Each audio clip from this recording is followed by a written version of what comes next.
ආයිබෝන් හැමෝටම අද මම ඔයාලත් එක්ක කතා කරන්න හිතුවේ අපි හැමෝම දන්න හැබැයි අපි එදිනදා ජීවිතයේදී අත්විඳින හරිම අප්‍රසන්න දෙයක් ගැන.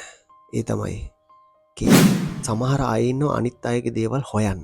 ඒ දේවල් අනිත් අයට කියන්න. දවසම කැප කරන්නේ. අද වීඩියෝ එකකින් අපි බලමු මේ කේලම් කියන එකෙන් ඇත්තටම වෙන්නේ මොකක්ද කියලා.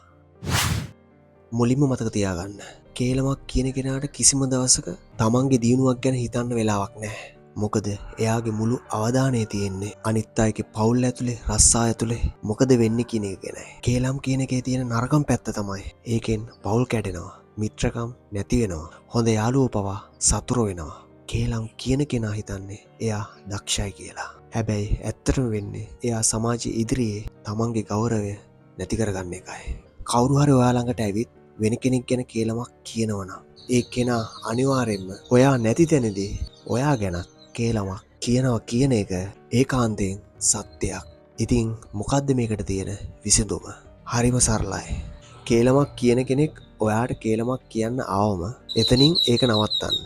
මට මේවා වැඩක් නැහැ කියලා හරි වෙන මාතෘකාවට මාරු වෙන්න පුරුදු වෙන්න.